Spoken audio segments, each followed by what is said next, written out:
ये तो कहना तुम्हें प्रॉपर्टी चाहिए थी ना, लेकिन अब देखते जाओ जिस तरह तुमने अपना बनाकर पीठ पीछे बार किया, उसी तरह मैं कैसे तुम्हारे ही नाटक में तुम दोनों माँ बेटी को फंसती हूँ। बस देखती जाओ, क्योंकि तुम दोनों को तो अभी पता ही नहीं होगा कि कंपनी मेरे नाम है, तभी तो तुम माँ बेटी अब तक इतनी शांत हो, लेकिन देखो आगे आगे होता है क्या। वही गायत्री जी जाह्नवी को ऐसे देख रही थी जैसे वह न जाने कितने दिनों बाद उसे देख रही हूँ। उनके चेहरे पर उदासी के साथ साथ थोड़ी खुशी भी थी, जैसे उनकी बेटी उन्हें वापस मिल गई हो। जाह्नवी मन ही मन गायत्री जी को खूब सारी गालियां देती है, लेकिन फिर अपने चेहरे पर उदासी लाते हुए उन्हीं की तरह एक्टिंग करते हुए कहती है, मुझे पता है कि आपको मेरी कितनी ज़्यादा फिक्र है, इसीलिए तो मैं आपको यहाँ पर कुछ बताने आई हूँ। ये बोल जाह्नवी गायत्री जी से दूर होते हुए अविनाश की बाजू पकड़ उसके कंधे पर अपना सर रखते हुए कहती है, मैंने शादी कर ली है, इसीलिए आपको मेरी चिंता करने की ज़रूरत नहीं है, क्योंकि मेरा ध्यान रखने के लिए मेरा हस्बैंड है जो कि मुझे बहुत ज़्यादा प्यार करता है। ये बोल जाह्नवी मुस्कुराते हुए अविनाश को देखती है, जिसके चेहरे पर हमेशा की तरह इस समय भी बिल्कुल ठंडा एक्सप्रेशन था। उसके बाद गायत्री जी की तरफ, जिनके चेहरे की हवाएं उड़ी हुई थी, ये बात सुनकर कि जाह्नवी ने शादी कर ली है, जिससे उनके चेहरे के भाव एक पल के लिए पूरी तरह से बदल जाते हैं और उन्हें जाह्नवी के ऊपर बहुत ज़्यादा गुस्सा आ रहा था कि आखिर उसने कैसे अविनाश से शादी कर ली, क्योंकि वो तो अविनाश को अपना दामाद बनाने का सपना देख रही थी और जिया की उससे शादी करना चाहती थी। इसीलिए तो जब जाह्नवी शादी से भाग गई थी तो गायत्री जी ने जिया को शादी के लिए आगे कर दिया था, लेकिन अविनाश ने जिया की तरफ एक नज़र देखा भी नहीं था और वह गुस्से से जाह्नवी को ढूंढने के लिए निकल गया था, जिससे गायत्री जी को बहुत गुस्सा आ रहा था। लेकिन उन्होंने सोच लिया था कि वह शादी तो जिया की करवा कर ही रहेगी अविनाश से, क्योंकि उन्हें अविनाश के बारे में सब कुछ पता चल गया था कि वो कितना ज़्यादा अमीर है और बिल्कुल कुबेर के खजाने की तरह उसके पास पैसे ही पैसे हैं। लेकिन यहाँ तो उन्हें एक बहुत बड़ा झटका लग गया था, क्योंकि उनका सपना तो टूटकर चकनाचूर हो चुका था, क्योंकि उन्हें तो लगा था कि जाह्नवी कभी भी अविनाश से शादी नहीं करेगी, क्योंकि वो तो उससे नफरत करती है। लेकिन अभी उन्हें बहुत बड़ा शौक लगा था, लेकिन फिर भी वो जल्द ही अपने चेहरे के भाव एकदम से नॉर्मल कर लेती है, क्योंकि वो अभी जाह्नवी को बिल्कुल भी ये नहीं दिखाना चाहती थी कि उन्हें कोई प्रॉब्लम है, बल्कि वो तो जाह्नवी की फिक्र करने का नाटक करते हुए जाह्नवी को एक साइड लाते हुए धीमी आवाज में कहती है, जाह्नवी मुझे पता है कि तुमने अविनाश से शादी किसी मजबूरी में आकर की होगी। अगर तुम इस रिश्ते से खुश नहीं हो तो तुम घर वापस आ सकती हो। इस घर के दरवाजे और हमारे दिल में तुम्हारे लिए हमेशा से वही जगह होगी जो पहले थी। मैं तुम्हारी माँ हूँ, इसलिए मुझे पता है कि तुम कब दुखी और खुश होती हो। अगर तुम इस शादी से खुश नहीं हो तो मुझे बता दो, मैं इस अविनाश से तुम्हारा कैसे न कैसे करके पीछा छुड़ा ही दूंगी। यह बोल वह जाह्नवी की दोनों हाथ पकड़ लेती है और प्यार से उसके सर पर हाथ फेरती है, जैसे उन्हें इसकी बहुत ज़्यादा फिक्र हो। वही जाह्नवी तो गायत्री जी की नौटंकी अच्छे से समझ रही थी कि आखिर वो करना क्या चाहती है, लेकिन वो भी कुछ कम नहीं थी, इसीलिए वो भी अपना हाथ गायत्री जी के हाथ से खींचते हुए एकदम से कहती है, आपको मेरी चिंता करने की बिल्कुल भी ज़रूरत नहीं है, और अगर करनी ही है तो जिया की करो।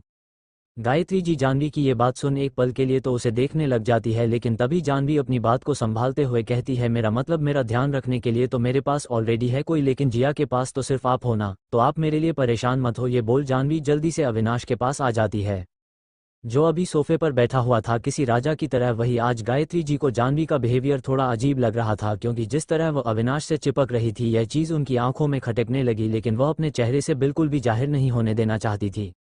वही जिया को गार्डों ने कमरे के बाहर ही रोक लिया था, जिसकी वजह से वो अंदर नहीं आ पाई थी और वो अभी बाहर ही थी। वही जाह्नवी अब अपने डैड को देखती है, जिनका चेहरा पीला पड़ चुका था और उनके हाथ में पाइप लगी हुई थी और उनके अगल बगल कई सारी मशीनें थी जो अभी चल रही थी। जाह्नवी अपने डैड का हाथ अपने हाथ में लेते हुए धीमी आवाज में कहती है, सॉरी मुझे माफ़ कर दीजिए, मैं आपकी अच्छी बेटी नहीं बन पाई, मैं हमेशा ही गलतियां की, लेकिन अब मैं चाहती हूं कि आप जल्दी से होश में आ जाए, मैं आपको बहुत मिस कर रही हूं। ये बोलते हुए जाह्नवी की आंखों से एक आंसू की बूंद छलक आती है, क्योंकि उसे बचपन की कुछ यादें याद आने लगती है कि कैसे उसके डैड उसकी सारी डिमांड्स पूरी करते थे। वह जिस चीज़ की जिद कर दी वह सारी चीज़ पलक झपक वह उसके सामने हाजिर हो जाती थी, और जब वो गुस्सा हो जाती थी तो कैसे वो उसे मनाया करते थे। लेकिन उसकी मॉम के जाने के बाद से उसके डैड हमेशा से कटे कटे से रहने लगे थे, उन्हें किसी चीज़ का होश नहीं था और इसी चक्कर में उन्होंने जाह्नवी पर ध्यान देना भी कम कर दिया था और उन्होंने अपने आप को काम में इतना बिजी कर लिया था कि उन्हें किसी भी चीज़ का होश नहीं था, जिससे उनके और जाह्नवी के बीच काफ़ी दूरियां आ गई थी। और जब उन्होंने गायत्री जी से शादी की उसके बाद तो गायत्री जी ने जाह्नवी के मन में जहर भरना शुरू कर दिया, जिसे जाह्नवी धीरे धीरे कर अपने ही डैड से नफरत करने लगी और अपनी माँ की मौत का जिम्मेदार उन्हें ही समझने लगी। जाह्नवी को आज बहुत ही तकलीफ हो रही थी, सच उसके सामने था, लेकिन उसके बावजूद भी उसने कभी देखने की कोशिश ही नहीं की, जबकि उसके डैड तो खुद ही इतना परेशान थे तो भला वह उसे पर ध्यान कैसे देते। जाह्नवी मन ही मन खुद से वादा करती है कि जिन जिन लोगों ने उसके साथ बुरा किया है और उसकी फैमिली को बर्बाद कर दिया वह उनमें से किसी को नहीं छोड़ेगी, और खासकर गायत्री जिसने उसकी माँ का खून कर सरेआम भोली बेचारी बनती फिरती है। जाह्नवी ने एक नज़र नफरत से भरकर गायत्री जी की तरफ देखा और फिर अपनी नज़रें फेर ली। वही अविनाश बहुत देर से जानवी को ही नोटिस कर रहा था, क्योंकि उसका ध्यान तो शुरू से लेकर अब तक सिर्फ जानवी पर ही था। उसके चेहरे पर आ रहे भाव, हर एक चीज़ वह बहुत ही अच्छी तरह से नोटिस कर रहा था, जिससे उसे भी अब थोड़ा अजीब लग रहा था। क्योंकि जानवी जो पहले अपनी माँ और अपनी बहन से इतना प्यार करती थी कि उनके खिलाफ एक शब्द नहीं सुन सकती थी, आज उसकी आंखों में उन लोगों के लिए ही उसे एक अजीब सी नफरत नजर आ रही थी। वही जी पिता को वो देखना भी नहीं चाहती थी, उनके लिए उसकी आंखों में आंसू थे। जानवी कुछ देर तक अपने डैड के पास रहती है, उसके बाद वह अविनाश के साथ वापस चली जाती है। वही कोई था जो छुपाकर जानवी को ही देख रहा था, लेकिन उसका चेहरा नजर नहीं आ रहा था। वही जानवी गायत्री जी को इग्नोर करके चली गई थी, क्योंकि वो अब और गायत्री जी की शक्ल नहीं देखना चाहती थी, नहीं तो उसका गुस्सा शायद जो उसने दबा के रखा है वो उन पर फूट पड़ता। वही कार में ड्राइवर का ड्राइव कर रहा था और पैसेंजर सीट पर जानवी अविनाश के सीने से अपना सर लगे अपनी आंखें बंद कर लेती है। वही अविनाश भी जानवी के कर को अपने हाथों से सहला रहा था, क्योंकि उसके अंदर भी कई सवाल थे, क्योंकि जानवी का ये बदला हुआ रूप उसके लिए भी थोड़ा अजीब था। लेकिन साथ ही इस बात की खुशी थी कि जानवी उसके पास और उसके साथ है, वो पहले की तरह अब उसे इग्नोर नहीं करती और अपना प्यार उस पर पूरे हक से जताती है। और अविनाश को आखिर इसके सिवा और चाहिए भी क्या था। वह जानवी के बालों में अपनी उंगलियां उलझते हुए कहता है, क्या हुआ, उदास हो तुम? तो जानवी अपनी आंखें बंद किए हुए ही कहती है, तुम हमेशा ही मेरे साथ ऐसे रहोगे ना, कभी मुझे छोड़कर तो नहीं जाओगे? अविनाश जानवी की यह बात सुन कुछ पलों के लिए शांत रहता है। उसके बाद वह जानवी के माथे पर हल्की सी किस करते हुए कहता है, तुम मेरी जिंदगी हो और तुमसे दूर जाना मतलब मेरे लिए जीते जी मर जाना। जिसे सुन जानवी एकदम से अपनी आंखें खोल लेती है और अविनाश से अलग होते हुए उसके चेहरे को देखने लगती है। वही अविनाश के चेहरे पर कोई भाव नहीं थे, बस उसकी आंखों में उसे एक अलग सा ही सुकून नजर आ रहा था। वही कार ड्राइव कर रहा ड्राइवर पीछे चल रही बातें सुन मानो जैसे शोक में ही जा रहा था, और उसे तो 440 वोल्ट का कट लग रहा था, क्योंकि आज पहली बार वो अपने इस सन की बॉस के मुंह से कुछ ऐसी बातें सुन रहा था जो उसने कभी सपने में भी नहीं सोचा था कि उसका बॉस किसी से इस हद तक भी प्यार कर सकता है। क्योंकि जहां तक उसे पता था कि उसका ये खड़ूस और सनकी बॉस किसी पागल सनकी से कम नहीं है, जिसे अगर गुस्सा आ जाए तो वह किसी की जान लेने से पहले एक पल भी नहीं सोचता था। आखिर वो ऐसी प्यार भरी बातें कर रहा था जो उसके लिए किसी हार्ट अटैक से कम नहीं था। लेकिन कुछ पलों बाद जो उसने रिव्यू मीनर में देखा, उसके बाद तो उसके चेहरे का रंग एकदम से काला पड़ गया, उसके हाथ पैर बुरी तरह से कांपने लगे, क्योंकि जानवी अब अविनाश को किस कर रही थी। वही अविनाश गुस्से से उसे ड्राइवर को ही घूर रहा था, जिसका ध्यान उन दोनों पर था, जिससे उसे ड्राइवर के तो माथे से पसीना टपकने लगा कि अब तो मैं गया। लेकिन तभी अगले पल एकदम से ड्राइवर की सीट के पीछे एक ब्लैक कलर का क्वेश्चन आ गया, जिससे अब पीछे का कुछ भी आगे नजर नहीं आ रहा था। वही जानवी अविनाश को खुद ही किस कर रही थी, क्योंकि उसके दिल में जो बेचैनी थी वह कम होने का नाम ही नहीं ले रही थी, और उसे लगा कि शायद यही एक तरीका है जिससे वह अपने आप को शांत कर सकती है। इसीलिए उसने अविनाश की बातें सुनने के बाद तो वह और अपने इमोशंस को और कंट्रोल नहीं कर पाई और बिना सोचे समझे ही अविनाश को किस करना स्टार्ट कर दिया। वही अविनाश भी अपनी आंखें बंद कर लेता है और जानवी के किस को फिल कर रहा था, क्योंकि वो बहुत ही ज्यादा सॉफ्ट थी, क्योंकि जानवी अपने गुलाब की पंखुड़ियां जैसे सॉफ्ट होठों से अविनाश के सख्त होठों को बस चूम रही थी, जिसे फिलकर अविनाश के दिल में गर्माहट सी महसूस हो रही थी। और आज पहली बार उसे ऐसा लग रहा था जैसे जानवी पूरे दिल से उसे किस कर रही है, जिससे उसकी दिल की धड़कन है एकदम से बढ़ जाती है। CH-17 I note control my self जान। अविनाश जानवी के क्लेचर को उसके बालों से निकाल देता है, जिससे जानवी के बाल अब अविनाश के चेहरे पर आ रहे थे। वह उसको सूंघते हुए कहता है, जान अब मुझे और मत वह नहीं तो मैं अपने आप को और कंट्रोल नहीं कर पाऊंगा। ये बोलते हुए वह एकदम से जानवी के खुले बालों में अपने हाथों को उलझा लेता है। वही जानवी अविनाश के होठों से गर्दन तक किस कर रही थी। वो अविनाश की बात सुन एकदम से उसकी गर्दन पर बाइट कर लेती है, लेकिन अविनाश को उसके छोटे छोटे दांतों के काटने से कोई फर्क नहीं पड़ता, वो अभी भी बिल्कुल नॉर्मल था। वही जानवी बच्चे जैसी शक्ल बनाते हुए उससे थोड़ी सी अलग हो जाती है। तो अविनाश जानवी को अपनी गोद में बिठाते हुए उसके सर को अपने सीने पर लगाते हुए उसके बालों में अपनी उंगलियां घूमते हुए कहता है, अब तुम ठीक हो? तो जानवी अपनी पलकें झपका देती है और क्यूट से पप्पी जैसा फेस बनाकर अविनाश को देखने लगती है, जिसे देख अविनाश का तो दिल बिल्कुल चॉकलेट की तरह पिघल गया और वो प्यार से जानवी के कपड़े ठीक करते हुए उसके होंठ पर लिपस्टिक जो किस करते हुए थोड़ी फैल गई थी उसे अपने रुमाल से ठीक करते हुए कहता है, क्या तुम बच्ची हो जो तुम्हें किस करना भी सही से नहीं आता? लगता है रात को मुझे ज़्यादा मेहनत करने की ज़रूरत है और तुम्हें अच्छे से सीखना पड़ेगा। जिससे जानवी की आंखें नीचे हो जाती है और उसका चेहरा एकदम से टमाटर की तरह लाल पड़ जाता है और वो ब्लश करते हुए मन ही मन कहती है, सच में ये कितना बड़ा बेशर्म है, मैंने इसे पूरे दिल से किस किया और ये उल्टा इसमें भी कमियां निकाल रहा है, सच में बिल्कुल एकदू है। और फिर उसका मुंह बन जाता है। लेकिन तभी जानवी के कान में अविनाश की ठंडी आवाज़ पड़ती है, तुम्हें शॉपिंग पसंद है ना? जानवी शॉपिंग का नाम सुनते ही मानो जैसे उसकी आंखों में चमक आ जाती है और वो अपनी चमकती हुई आंखों से अविनाश को देखती हैं और उसके चेहरे पर एक बड़ी सी मुस्कुराहट आ जाती है। वहीं कुछ देर में कार एक बड़े से मॉल के पास आकर रुकती है। अविनाश जानवी को मॉल में ले आता है। वही जानवी जो अब तक काफ़ी ज़्यादा एक्साइटेड थी शॉपिंग के लिए, अंदर मॉल में आते ही उसकी सारी एक्साइटमेंट धारी की धरी रह जाती है क्योंकि मॉल पूरी तरह से खाली था। वहां पर शॉपिंग करने वाला कोई भी नज़र नहीं आ रहा था सिवाय स्टाफ के, और उन सब की नज़रें भी नीचे झुकी हुई थी। पूरे मॉल में सन्नाटा पसरा हुआ था जैसे कोई मर गया हो। जानवी का चेहरा लटक जाता है और वो मन ही मन उदासी से कहती है, मुझे तो पहले ही सोच लेना चाहिए था जब अविनाश ने शॉपिंग के लिए कहा था। आखिर भला ऐसी जगह शॉपिंग करने का क्या फ़ायदा जहां पर लोग ही ना हो और ना कोई शोर शराबा। मज़ा तो शॉपिंग करने में तभी आता है। और इस जगह को देखकर तो ऐसा लग रहा है जैसे यहाँ कोई बम ब्लास्ट होने वाला है और सब लोग डर कर छुप गए हो। और फिर अजीब सी शक्ल बनाते हुए अविनाश को देखते हैं जो हमेशा की तरह इमोशनल लेस रहता था और लंबे लंबे कदमों के साथ वो आगे बढ़ रहा था, जिसे देख जानवी का और ज़्यादा मुंह बिगड़ जाता है और वो खुद में ही बड़बड़ाती है, अब अपने इस एक्डू सडियाल हब्बी का चेहरा देखकर ही पूरे मॉल में मैं क्या ही लूँ, पूरा की पूरा मूड खराब हो चुका है। और फिर वह बेचारी सी शक्ल बनाते हुए अविनाश के पीछे पीछे ही चली जाती है। वही अविनाश उसे एक कपड़े के स्टोर में लाता है जो कि सबसे महंगे ब्रांड के कपड़ों का था।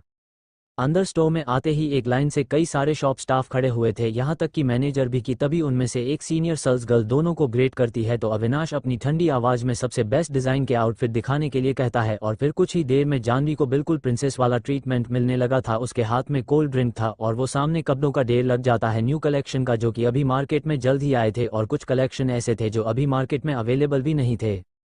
जानवी को तो आज तक कभी भी किसी भी मॉल में इस तरह का ट्रीटमेंट कभी नहीं मिला था और ना ही कभी उसने इस तरह स्पेशल फील किया था। 2 से 4 लोग तो उसे कपड़े खोल खोल कर दिखाने में ही लगे थे और एक सेल्स गर्ल कपड़ों के बारे में बताते हुए कपड़े की क्वालिटी दिख रही थी। जानवी को तो सारी ही ड्रेस बेस्ट लग रही थी, हर एक आउटफिट अपने आप में ही बहुत खूबसूरत था।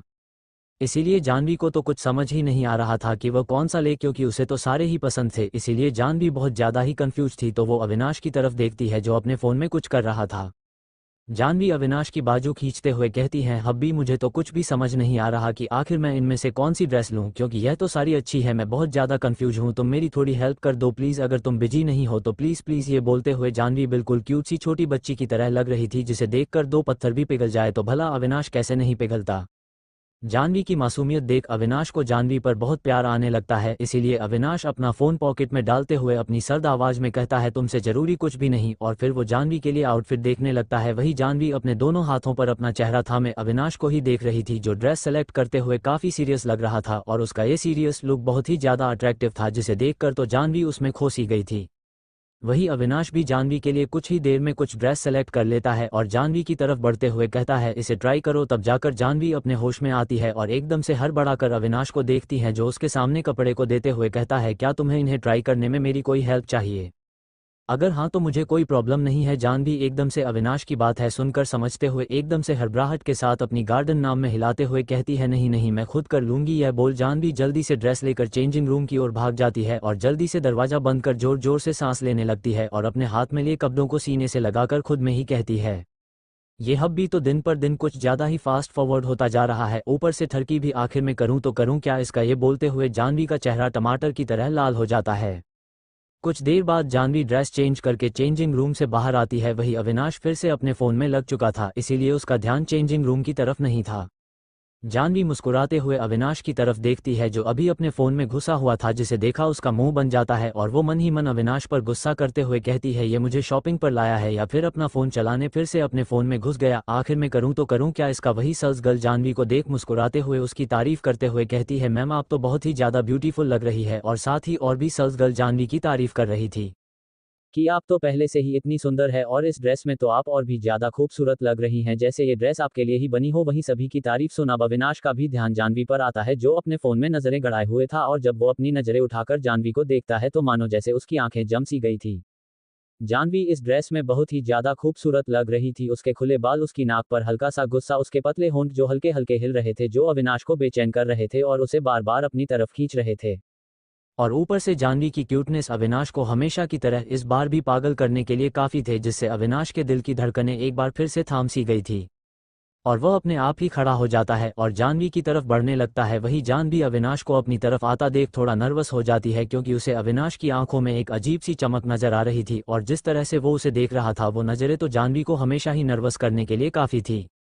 अविनाश कुछ ही पलों में जानवी के बेहद करीब आ जाता है। वही जानवी की दिल की धड़कनें भी थम सी गई थी, वह बस अपनी आंखों से अविनाश को ही देख रही थी। वहीं अविनाश एकदम से जानवी की बेहद करीब आते हुए उसके चेहरे पर आ रहे बालों को कान के पीछे करते हुए धीमी आवाज में कहता है, अगर जान लेने का इरादा था तो पहले ही कह देती, मैं तो वैसे भी बहुत पहले ही तुम पर मर मिटा हूँ, बस सांसें चल रही है, नहीं तो कब का तुम्हारा हो चुका हूँ। ये बोलते हुए अविनाश जाह्नवी की कमर में अपना एक हाथ डाल खुद से उसे चिपक लेता है।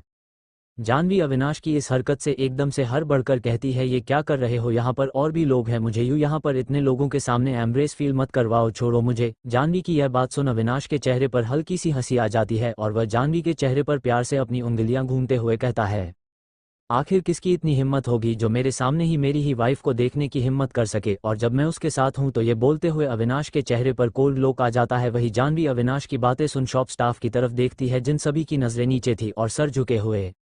वही अविनाश की नज़रें तो हमेशा की तरह जाह्नवी के खूबसूरत पतले होठों पर थी, जो हल्के हल्के हिल रहे थे, जिसे देख वह बेकाबू हो रहा था। इसीलिए अविनाश ने धीरे से कहा, आई नोट कंट्रोल माई सेल्फ जान।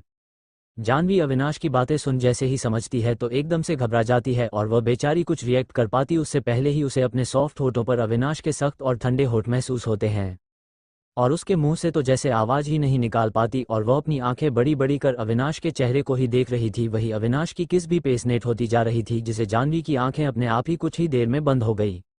CH18 जाह्नवी का चोरी छुपे भगाना। जाह्नवी का चोरी छुपे भगाना।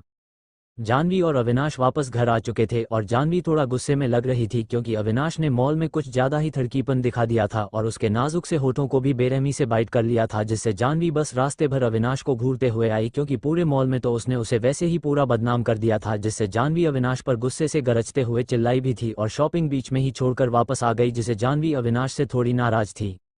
वही अविनाश को भी काफ़ी ज़्यादा मज़ा आ रहा था जाह्नवी को परेशान करके। ऊपर से उसकी नाराज़गी बिल्कुल किसी छोटे से बच्चे की तरह थी, जो किसी भी चीज़ के लिए जिद करते हुए मुंह फुलाकर बैठ जाता था। उसी तरह जाह्नवी भी अविनाश से गुस्सा होकर बैठी थी, लेकिन फिर बाद में अविनाश ने भी जाह्नवी की नाराज़गी दूर करने के लिए उसे एक फ़ोन दिया था, क्योंकि उसे पता था कि जाह्नवी को फ़ोन की ज़रूरत है, क्योंकि उसका फ़ोन तो ऑलरेडी पता नहीं कहाँ खो चुका था। और जब से जाह्नवी अविनाश के पास थी, उसकी कई सारी शिकायतों में यह एक सबसे बड़ी शिकायत थी कि उसका फ़ोन उसके पास नहीं है। इसीलिए अविनाश ने सबसे पहले उसकी इसी शिकायत को ही दूर कर दिया और फ़ोन में जाह्नवी के नाम का सिम कार्ड डाल के जाह्नवी के हाथ में थमा दिया, ताकि उसका थोड़ा गुस्सा ठंडा हो। लेकिन जाह्नवी तो उसे बस आंखें दिखाकर अपने कमरे में चली जाती है।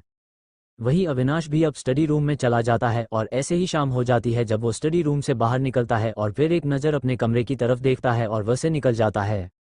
वही जाह्नवी तो फ़ोन पाने के बाद बहुत ज़्यादा खुश हो चुकी थी, इतनी कि उसने सबसे पहले अपनी बेस्ट फ्रेंड अनोखी को कॉल किया और कॉलेज में अभी क्या चल रहा है और एग्जाम के बारे में पूछने के बाद उसे पता चला कि कॉलेज जाकर ही कुछ होगा, क्योंकि बिना कॉलेज गए वह एग्जाम नहीं दे सकती थी। यह पता चलने के बाद तो जाह्नवी का चेहरा थोड़ा उतर जाता है, क्योंकि इसके लिए तो उसे अविनाश को मानना पड़ेगा और उसकी मन्नतें करनी पड़ेगी, तब जाकर वह कहीं मानने वाला है। यही सोचते सोचते जाह्नवी का मुंह फूल जाता है, क्योंकि एग्जाम जल्दी शुरू होने वाले हैं, ऑलमोस्ट नेक्स्ट वीक। इसकी वजह से जाह्नवी के चेहरे पर थोड़ी घबराहट थी, साथ ही उसने तैयारी भी नहीं की थी, जिसकी वजह से उसे और भी ज़्यादा टेंशन हो रही थी। और इसी टेंशन और घबराहट में वह कुछ भी नहीं खा रही थी, और ऐसे ही कब रात हो जाती है उसे भी पता नहीं चलता। और अभी तक अविनाश का भी कोई अता पता नहीं था। जाह्नवी अविनाश को ढूंढने लगती है पूरे राठौर मैंशन में, लेकिन वह पता नहीं नाक पर गुस्सा चढ़ाकर कहाँ किस कोने में छुपा हुआ था। ये सोचकर जाह्नवी की नाक गुस्से से लाल हो जाती है और वो एक सर्वेंट से पूछती है कि तुम्हारा नाक चढ़ा बॉस कहाँ है, जिससे वो सर्वेंट तो पहले समझ नहीं पता, लेकिन फिर जब उसे समझ आता है कि जाह्नवी किसकी बात कर रही है तो उसे हंसी ही आ जाती है। लेकिन वो अपने चेहरे पर बिल्कुल भी कोई भाव नहीं आने देता और बिना किसी भाव के बताता है कि सर तो शाम को ही कहीं चले गए थे। ये जानने के बाद तो जाह्नवी पैर पटकते हुए पूरे राठौर मैंशन में ही घूम रही थी और अपने नाखून चबाते हुए खुद में ही बड़बड़ा रही थी, आखिर यह अब कहाँ चला गया। और फिर अपने फ़ोन को एक नज़र देखती है तो जाह्नवी का मुंह बन जाता है और फिर वह फ़ोन को ही डांटे हुए कहती है, आखिर तुम मेरे अब किस काम के, उस अड्डू का तो मेरे पास नंबर भी नहीं है, पता नहीं कहाँ अपनी अकड़ दिखा रहा होगा। ये बोल जाह्नवी अड़ा तिरछा मुंह बनाती है और कुछ सोचते हुए कहती है, काश मैं यहाँ से बाहर जा पाती, तब मैं उन सब की लंका लगती मुझे परेशान किया था, लेकिन मैं क्या करूँ यहाँ वैसे भी इतनी ज़्यादा बोर हो रही हूँ, और ऊपर से यह राठौर मैंशन घर है या फिर कोई एलोरा की गुफा जो खत्म होने का नाम ही नहीं लेती, ऊपर से कैद खाने से काम नहीं। आखिर मैं करूँ तो करूँ क्या, मैं भोली भाली मासूम सी बच्ची जो ऐसे जालिम के प्यार में फंस गई, जो मुझे छोड़कर पता नहीं कहाँ बाहर घूमकर अयाशी कर रहा है। ये बोलते हुए उसका मुंह लटक जाता है, लेकिन तभी जाह्नवी के दिमाग में कुछ खुराफाती आता है और उसके चेहरे पर तिरछी मुस्कुराहट आ जाती है और फिर वह खिड़की से नीचे झाँकते हुए कहती है, मैं बाहर तो जा सकती हूँ, आखिर मैं भूल कैसे गई, पिछली जिंदगी में तो मैं ना जाने कितनी बार यहाँ से भागकर अविनाश को अपने पीछे पीछे न जाने कितना दूर दौड़ाया था। हाँ, वह बात अलग है कि उसे समय में उसे बिल्कुल भी पसंद नहीं करती थी, लेकिन अब बात कुछ और है। चलो इसी बहाने चल के अपने दुश्मनों का भी हाल चाल ले लेती हूँ। और बाहर की मस्त हवा भी खाकर आती हो। बहुत दिन हो गए दिल्ली के दर्शन नहीं किया, इसी बहाने जो जग भूल गई थी वह भी तो याद आ जाए। और फिर जाह्नवी मुस्कुराते हुए छुपके छुपाते गॉड्स और कैमरे की नज़र में आए बिना ही वहां से धीरे धीरे कर राठौर मैंशन से बाहर निकल जाती है और बाहर निकलते ही राहत की लंबी गहरी सांस लेते हुए अपने दोनों हाथ हवा में फैलाते हुए कहती है, फाइनली मैं बाहर आ ही गई उस काल कोठरी से। अब मुझे कोई नहीं रोक सकता और अब मैं फुल मजे करूंगी, उसके बाद ही वापस जाऊंगी। हाय मेरी आज़ादी कितने दिनों बाद मिली है, नहीं तो उसे खड़ूस के साथ रहते रहते मैं भी एक दिन उसी की तरह बोरिंग हो जाती। फाइनली बाहर की ताजी हवा खाकर एक अलग ही सुकून मिल रहा है, नहीं तो उसके साथ बिल्कुल ऐसा लगता था जैसे मॉल में शॉपिंग नहीं कर रही थी बल्कि साइंस म्यूजियम गई थी। बोरिंग कहीं का खड़ूस हूँ। आखिर जाह्नवी इतने दिनों बाद राठौर मैंशन से निकलने के बाद क्या करेगी जब नहीं है उसके ऊपर कोई पाबंदी, तो क्या पंछी बनकर उड़ जाएगी जाह्नवी। जाएंगे जल्दी। 19 कबीर की birthday party. Blue berry night club. हर तरफ म्यूजिक का शोर गूंज रहा था। जाह्नवी क्लब में आते ही अपनी नजरें चारों तरफ दौड़ते हुए बिल्कुल एक्साइटेड हो जाती है और खुशी से झूमते हुए कहती हैं, आज तो मजे ही मजे, कहीं मैं खुशी से पागल ही ना हो जाऊं। कितनी ज्यादा एक्साइटमेंट हो रही है, यहाँ पर रोकने टोकने वाला कोई भी नहीं है। ऊपर से जहां तक मुझे याद है मेरा प्यारा पति परमेश्वर वो रात को जब भी बाहर जाता है तो रात के 2 बजे से पहले नहीं आता। इसका मतलब मैं तो यहाँ पर बहुत मजे कर सकती हूँ। सोचकर ही कितना ज्यादा मजा आ रहा है।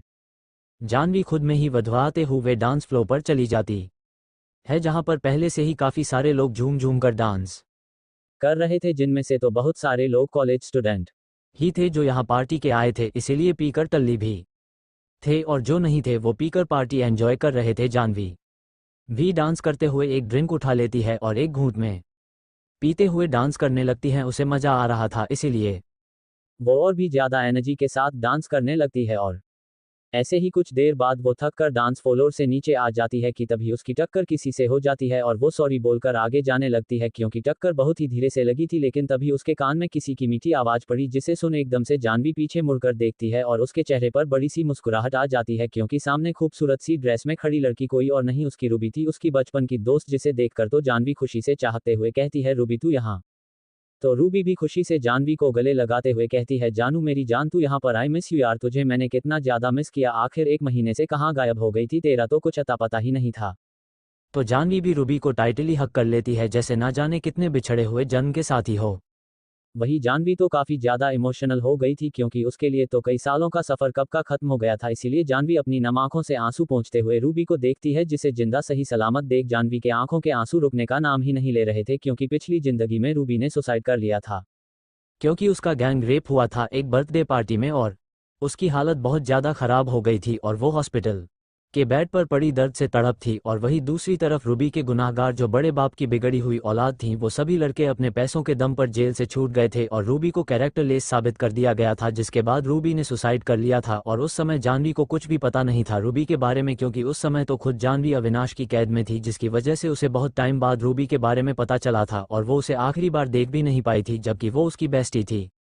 जो याद आते ही जाह्नवी की आंखें एक बार फिर से नम हो जाती है। रूबी को इस तरह अपने सामने हंसता मुस्कुराता देख वही रूबी तो जाह्नवी को इस तरह रोता हुआ देख जोर जोर से हंसते हुए छेने के अंदाज में कहती है, क्या जानू यार, तू तो मुझे ऐसे देखकर इमोशनल हो रही है जैसे आखिरी बार मिल रही हो।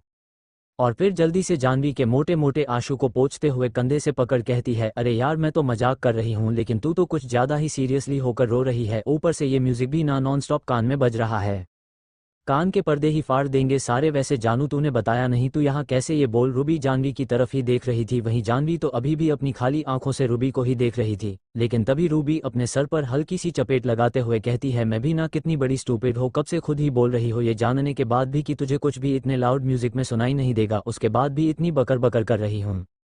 जबकि मैं खुद कबीर की बर्थडे पार्टी में आई हूँ तो तू भी कबीर की बर्थडे पार्टी में ही आई होगी, चल यार केक कटने ही वाला है।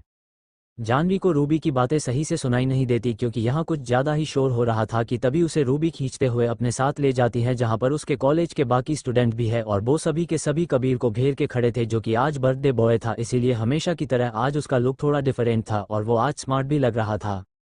जाह्नवी अपने सभी क्लासमेट को पार्टी में देख मन ही मन कहती है, ओ अच्छा तो ये लोग ये पार्टी कर रहे हैं, कि तभी रूबी चिल्लाते हुए कहती है, हे गाइस देखो आखिर हमारी पार्टी में और कौन आया है, मेरी प्यारी जानू। जिसे उन लोगों का ध्यान अब रूबी और जाह्नवी पर आता है। सभी लोग जाह्नवी को यहाँ पर देख सच में सरप्राइज थे और खासकर कबीर, उसे यकीन ही नहीं हो रहा था कि यह उसकी बर्थडे पार्टी में जाह्नवी आई है। वो तो बहुत खुश हो रहा था, आखिर जाह्नवी उसका काज जो थी, लेकिन उसमें कभी इतनी हिम्मत ही नहीं आई कि वो जाह्नवी से ये बात जाकर कह सके, क्योंकि कहीं न कहीं उसे डर भी था कि कहीं जाह्नवी उसे रिजेक्ट न कर दे और फिर और जो दोस्ती है वो खत्म न हो जाए। यही सोचकर तो रही कसी हिम्मत भी उसकी टूट जाती थी।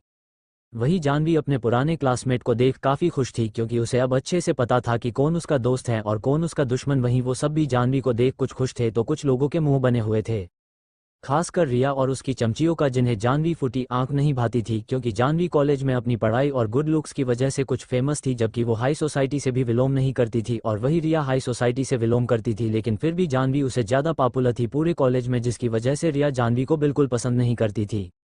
कुछ देर में बर्थडे केक काट होता है। कबीर बहुत खुश था, वो सभी को केक खिलाता है और जब जानवी को खिलाने जाता है तो जानवी मुस्कुराते हुए उसके हाथ से केक लेकर खा लेती है और हल्की मुस्कान के साथ बर्थडे विश करती है, जिससे कबीर को तो बहुत खुशी हो रही थी। वही कबीर का बेस्ट फ्रेंड आखिल तो पूरा की पूरा केक ही कबीर के चेहरे पर लगा देता है, जिससे कबीर का तो पूरा की पूरा चेहरा केक से सन चुका था और अब सिर्फ उसकी आंखें ही नजर आ रही थी। वही सभी लोग तो हंसने लगते हैं, लेकिन बेचारे कबीर का तो होलिया ही पूरा बिगड़ गया था। वो जानवी को इस तरह अपना मुंह नहीं दिखाना चाहता था कि न जाने वह कैसा अजीबोगरीब एलियन जैसा दिख रहा होगा। वही उसे अखिल पर गुस्सा भी आ रहा था, लेकिन अफसोस अभी वह अपने चेहरे को छुपाने के सिवा कुछ नहीं कर सकता था ताकि जानवी उसका केक से सना चेहरा ना देख ले, इसलिए वो जल्दी से अपना चेहरा दूसरी तरफ कर लेता है। वही जानवी जो यूं अचानक से केक अटैक को देख एकदम से घबराकर 2 कदम पीछे हो गई थी और उसके दोनों हाथ मुंह पर थे। वो शॉकिंग एक्सप्रेशन के साथ कुछ पलों के लिए तो जैसे फीज हो गई थी, लेकिन उसे भी अब हंसी आ जाती है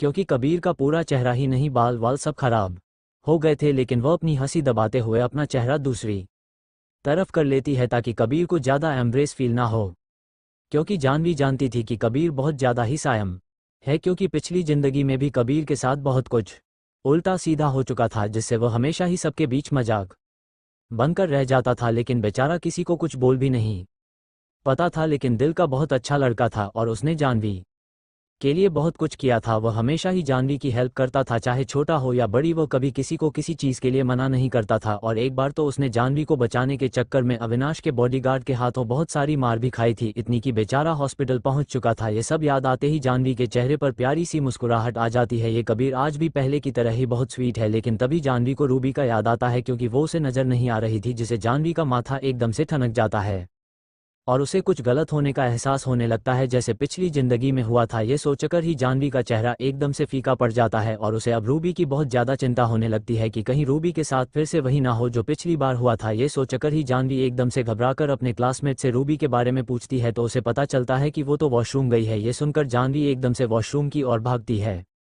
और जब जानवी वॉशरूम पहुंचती है तो देखती है कुछ लोग एक लड़की को जबरदस्ती अपने साथ खींचते हुए लेकर जा रहे थे और वो लड़की उन लोगों से छूटने के लिए स्ट्रगल कर रही थी और वह लड़की कोई और ही नहीं बल्कि रूबी ही थी, जिसे जानवी का चेहरा काला पड़ जाता है और वो एक पल के लिए बुरी तरह से घबरा जाती है। आखिर क्या होगा रूबी के साथ? क्या जानवी रूबी को बचा पाएगी या फिर रूबी के साथ फिर से वही होगा? जानेंगे जल्द ही। CH20 अविनाश का गुस्सा और जानवी की घबराहट।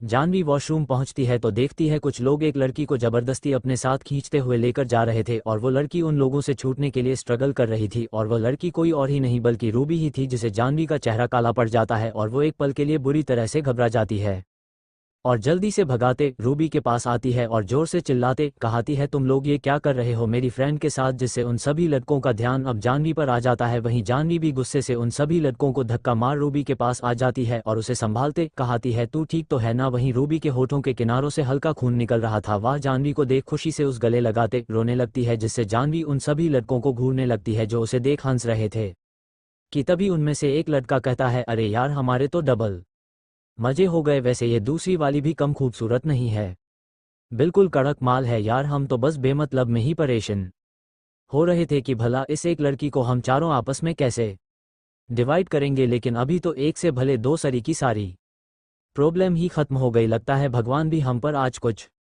ज़्यादा ही मेहरबान है। अब खड़े खड़े देख क्या रहे हो, पकड़ लो इसे भी। और फिर वह चारों लड़के जानवी और रूबी को पकड़ाने लगते हैं। वहीं रूबी और जानवी दोनों ही एक दूसरे को देखने लगती है। वही रूबी घबराते, छोड़ दो हमें जाने दो, वह चिल्लाने लगती है जोर जोर से, लेकिन जानवी तो गुस्सा से चिल्लाते, तुम लोग मरना चाहते हो क्या? तो दूसरा लड़का हंसते कहता है, हाँ क्यों नहीं, लेकिन रात भर तुम्हारी बाहों में। और फिर हंसते उन दोनों को खींचकर अपने साथ ले जाने लगते हैं। रूबी और जानवी अपने आप को छुड़ाने की पूरी कोशिश कर रही थी, लेकिन वो चारों ही लड़के एक नंबर के कमीने और बदतमीज थे और वो उन्हें जबरदस्ती खींचते अपने साथ एक रूम में ले जा रहे थे जहां पर दूर दूर तक कोई भी नजर नहीं आ रहा था। जानवी और रूबी काफी ज्यादा घबराए हुई थी कि एक लड़का रूम खोलने की कोशिश करता है, लेकिन रूम का कार्ड बार बार रिजेक्ट हो जा रहा था और डोर ओपन ही नहीं हो रहा था, जिस वजह से वो थोड़ा गुस्से के साथ अपने बाल खींचते हुए कहता है आखिर अब इसे क्या हो गया है। वहीं जानवी और रूबी काफ़ी ज़्यादा घबराई हुई थी और रूबी का तो रो रो कर बुरा हाल था। वही जानवी मन ही मन कहती है अगर यहाँ से भागने का मौका नहीं मिला तब ना जाने क्या ही हो जाएगा मेरे साथ और रूबी के साथ। कहीं इस बार भी मैं रूबी की जिंदगी ना बचा पाऊं तो नहीं, मैं इस बार ऐसा कुछ भी नहीं होने दूंगी। मैं इस बार रूबी को बचाकर रहूंगी। जानवी के दिमाग में अभी यही चल रहा था कि तभी जानवी भी मौके का फायदा उठाकर एक लड़के को जोर की लात मार देती है और फिर दूसरे लड़के को तीसरे वाले लड़के के ऊपर जोर से धक्का देकर रूबी को अपनी ओर खींचते उस लेकर भागने लगती है। वहीं वो लड़के भी गुस्से से चिल्लाते हैं तो आज बचेंगी ये नहीं हमसे, और फिर वह भी उसके पीछे भागने लगते हैं। वहीं जानवी और रूबी दोनों ही बहुत ज़्यादा घबराई हुई थी और दोनों ही बस पूरे कॉरिडोर में भाग रही थी कि कोई तो मिल जाए उन दोनों की हेल्प के लिए। लेकिन तभी आगे का रास्ता भी खत्म हो गया था, क्योंकि आगे बस दीवार ही बची थी और अब वहां सिर्फ एक आखिरी रूम ही बचा था और सामने दीवार थी। जानवी घबराते इधर उधर देखती है और फिर आसपास के रूम को खोलने की कोशिश करती है और जोर जोर से दरवाजे को पीटने लगती है कि अंदर से कोई आकर उनकी हेल्प कर दे, कि कोई तो अंदर होगा और उन्हें बचा लेगा। कि तभी एक रूम का दरवाजा एकदम से खुल जाता है और वह अंदर देखे बिना ही रूबी को खींचकर अंदर ले आती है। वहीं वो लड़के भी उन दोनों को उस रूम में जाता हुआ देख लेते हैं और भगाते उस रूम के अंदर आते हैं तो एक लड़का चिल्लाते हुए कहता है साली आज तो बचाने वाली नहीं हूँ, अब मैं भी देखता हूँ कि तुम्हें कौन बचाता है। वहीं जानवी अंदर आते ही घबराहट के साथ प्लीज़ हमें बचा लीजिए, हमारे पीछे। जानवी इतना बोल ही पाई थी कि अपने सामने बैठे लोगों को देख उसके चेहरे का रंग एकदम से फीका पड़ जाता है, क्योंकि उन सभी के साथ एक कोल्ड पर्सनैलिटी वाला इंसान बैठा था जिसे जानवी बहुत अच्छे से जानती थी। वो एकदम से अपने थूक को गले में ही घटकते घबराहट के साथ उसे ही देखने लग जाती है। वहीं रूबी भी काफ़ी डरी सहमी थी। तभी वो लड़के भी कमरे के अंदर जैसे ही आते हैं उनके चेहरे का रंग भी एकदम से फीका पड़ जाता है और वह सब तो दरवाजे पर ही बिल्कुल मूर्ति की तरह खड़े रह जाते हैं। वहीं सोफे पर बैठा अविनाश एक नज़र सबकी तरफ देखता है और फिर उन सभी को वहां से जाने का इशारा करता है जिनके साथ उसकी अभी मीटिंग चल रही थी। वह सभी लोग वहां से जाने लगते हैं कि तभी वह सब गार्ड्स उन सभी लड़कों को पकड़ लेते हैं जो जानवी और रूबी के बाद आए थे, जो अर्नव के इशारे से उन सभी लड़कों को पकड़कर दबोच लेते हैं। रूबी यहाँ सभी लोगों को देख घबराई हुई थी और वह जानवी का हाथ कसके पकड़ाते कहती है लगता है आज हम बुरे फंसे हैं, क्या होगा अब हमारा। कि तभी अविनाश अपने साइड में खड़े अर्नव को इशारा करता है अर्नव जल्दी से रूबी के पास आकर चलो, मैं तुम्हें बाहर छोड़ देता हूं। तो रूबी जानवी की तरफ देखती है और घबराहट से उसका और भी ज्यादा कसके पकड़ लेती है, क्योंकि यहाँ जितने भी चेहरे थे वह सब उसके लिए नजम थे और जो अभी कुछ डर पहले हुआ था उससे रूबी बहुत ज्यादा घबराई हुई थी। तो जानवी रूबी को समझाते कहती है तुम जाओ मैं बिल्कुल ठीक हूँ। तो रूबी भी जानवी की बात मानकर अर्नव के साथ चली जाती है। वहीं अभी कमरे में जानवी और अविनाश के सिवा कोई नहीं बचा था। अविनाश के चेहरे पर कोई भाव नहीं थे, वो बिना किसी भाव के अभी भी सोफे पर किसी राजा की तरह बैठा था और जानवी अपनी घबराई हुई नजरों से इधर उधर देखते हुए मन ही मन खुद को ही गलियां दे रही थी कि उस आना भी था तो इसी कमरे में जहां अविनाश था। अभी तो उस ऐसा लग रहा था जैसे किसी भी पल वो तो गई काम से। वहीं अविनाश बिना किसी भाव के जानवी को ऊपर से नीचे तक देख रहा था और उस थोड़ा गुस्सा भी आ रहा था। वह अपने घड़ी की तरफ देखते बिल्कुल बर्फ से ठंडी आवाज में कहता है क्या बात है, इस समय घर पर होने की जगह आजकल तुम्हें आधी रात को इस तरह के कपड़े पहनकर बाहर घूमने का शौक चढ़ गया है क्या? मैं जान सकता हूँ कि तुम यहाँ इतनी रात को क्या कर रही हो? वहीं जानवी की तो सांसें अटक गई थी अविनाश के सवालों को सुनकर कि भला वाह उसके सवालों का क्या जवाब दे। कहा वो बाहर की हवा खाने आई थी और यहाँ उसकी ही हवाइयाँ उड़ रही थी अविनाश के सामने। वो अपने होठों को चबाते परेशानी से बस अपनी नज़र नीचे झुका लेती है, क्योंकि उस अभी कुछ भी समझ नहीं आ रहा था कि वाह करे तो करें क्या। वहीं अविनाश को भी गुस्सा आ रहा था जानवी को इस तरह चुप देखकर। एक तो वो चोरी चुपके यहाँ इतनी रात को घूम रही है और पहुँचने पर कुछ बोल भी नहीं रही थी। अविनाश गुस्से से जानवी को घूरते चिल्लाकर कहता है लगता है मैंने तुम्हें कुछ ज़्यादा ही छूट दे दी, इसीलिए तुम शायद डिसिप्लिन भूल चुकी हो। कोई बात नहीं, मेरे पास और भी कई तरीके हैं तुम्हें डिसिप्लिन में लाने के। जिससे जानवी तो एकदम से घबरा जाती है और एक कदम पीछे होते कहती है सॉरी वो मैं बस वाह इतना बोल ही पाई थी। कि तभी अविनाश एकदम से सोफे से खड़ा होकर जानवी के पास आ जाता है। से जानवी जो पहले से ही घबराई थी वह और भी ज़्यादा घबरा जाती है और पीछे होते एकदम से दरवाजे से जा टकती है, क्योंकि अभी आगे जाने का कोई रास्ता नहीं बचा था। वहीं अविनाश भी अपने दोनों हाथ जानवी के लेफ्ट और राइट साइड रखते कहता है अब कहाँ जाओगी? तुमने मेरी परमिशन के बिना घर से निकलकर अच्छा नहीं किया, इसकी पनिशमेंट तो तुम्हें मिलकर ही रहेगी। ये बोलते अविनाश एकदम से जानवी के बलों में अपनी पकड़ कसते गुस्से के साथ कहता है रेडी टू नो पनिशमेंट। वहीं जानवी तो काफी ज्यादा डर जाती है क्योंकि आज वो अविनाश का वही पहले वाला रूप देख रही थी जो उसने पहले भी देखा था अपनी पिछली जिंदगी में, जिससे उसके हाथ पैर तो थोड़े ठंडे पड़ जाते हैं और उसे और भी ज्यादा डर लग रहा था अविनाश से कि आखिर अब वो क्या करें। आखिर क्या पनिशमेंट देने वाला है अविनाश जानवी को, और क्या जानवी बच पाएगी अविनाश की पनिशमेंट से, या फिर जानवी अपनी पिछली जिंदगी की तरह ही इस बार भी अविनाश के गुस्से का शिकार हो जाएगी। जनेंगे जल्द ही, मिलते हैं नेक्स्ट एपिसोड में। Thanks for watching.